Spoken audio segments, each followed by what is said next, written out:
honey would probably be replaced with high fructose corn syrup. That's what they typically use in commercial products to attain that syrupy mouthfeel in pie fillings, puddings, things like that. So I've got this great thick syrup that's starting to form in my apples here. And the next thing I want to put in, I'm going to turn the heat down just a little. And the next thing I want to add in is I'm adding about a half teaspoon of ground cinnamon. Now, you can do this more or less to your taste. I happen to like cinnamon. You know what? I'm going to put a teaspoon actually, because I happen to love cinnamon, and so does my family. So live dangerously, right? We're going to put a little extra cinnamon. I'm also going to put in just a small amount of dried ginger, and I like the ginger.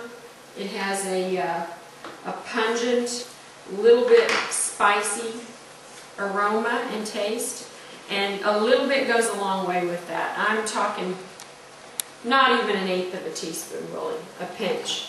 And then last but not least, some nutmeg. And the same with nutmeg. Nutmeg's a pretty strong contender, so half a pinch, you're good. To taste, really. Give that a little bit of a stir, get the spices going in that heated, syrupy liquid. You guys are just going to be drooling when I put this out into the bowl.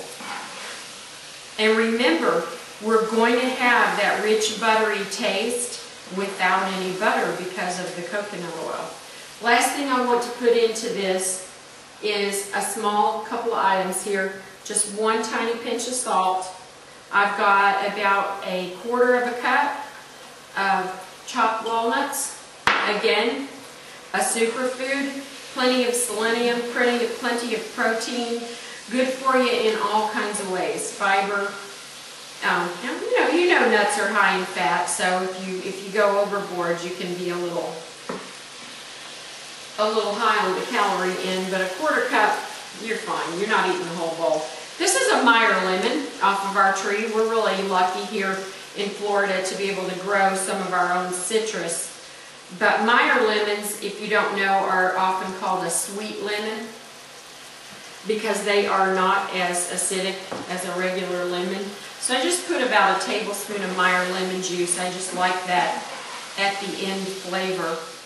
I'm going to take these apples up, and then we are going to fry our polenta cakes. And rolled the polenta in some plastic wrap and chilled it so that I can cut it into cakes. So let me do that, and then I will show you how to make these polenta cakes. Okay, you can see how the apples look that I've dished them up here. They're gorgeous, aren't they? They smell so buttery too. Hard to believe there's no butter in them. Last part to bring this whole dish together, we're back to our little friend here, the coconut oil. And I'm going to need, I don't know, maybe about a tablespoon and a half. And you can see that it's pretty solid at this point because it's actually warmer or cooler than 75 here in my kitchen. So that's why we're kind of solid here.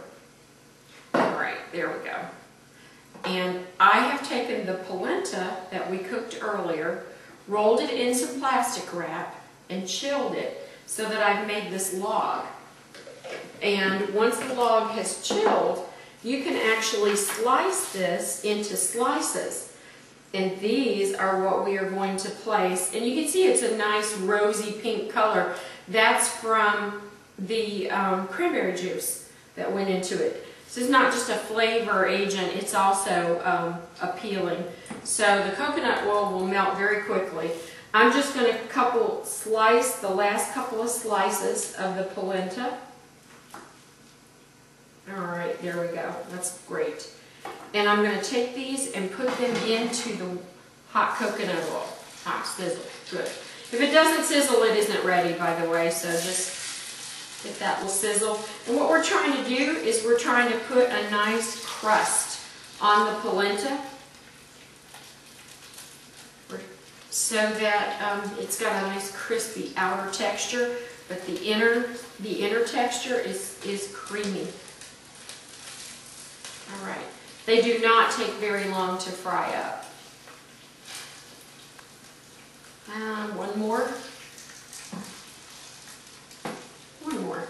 Here we go. Okay, let's give those maybe, they're probably going to need 3 to 4 minutes per side to brown. They're already cooked, so it's not a matter of cooking them. It's just browning them up to get that nice crust. So they're going to probably need about 4 minutes on this side, and then we'll flip them to the other side.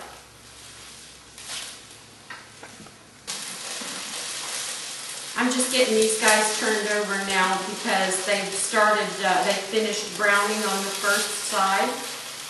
And the crazy thing is that little rosy color that the cranberry juice gave them actually intensifies as they cook. So they're starting to brown up really well, and they're going to be done in just a couple of minutes. So I'm going to put this aside and get some plating stuff ready here. You guys, if you would like to have this recipe, it will be available this week on my website at www.thehomegrowngourmet.com. Each week's recipes will be available on my website. You can have them for free. I would love to get feedback, emails. I do have a phone number on the website, so give me an email, give me a call. I would appreciate your comments and, just some feedback. So I'm about done here. It's looking like my little polenta fritters are ready to come out. Will you look at this? They're golden and brown and sort of a pinkish, reddish, orangish, whatever you want to call it, color. And I'm just going to stack them really, really nicely on this serving plate because I am sure that my family is going to be in here at any moment looking for some breakfast. So, here we go. I will move the pan so that you can see them better after I get them all out. And you don't need to feel too guilty about the coconut oil, by the way. Coconut oil is a great metabolism booster. So it's just an all-around fantastic ingredient. There we go. Now take a look at those.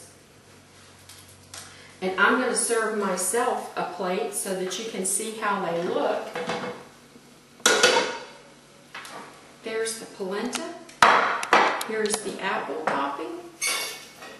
And I would just take, you know what, I gotta have one that's got the brown crispy part on it. I would just take a couple of these guys and put them on a plate like this and dish out some of this beautiful apple topping with the walnuts right over the polenta. Can't leave behind some of that good juice. And breakfast is served. Thanks for joining me.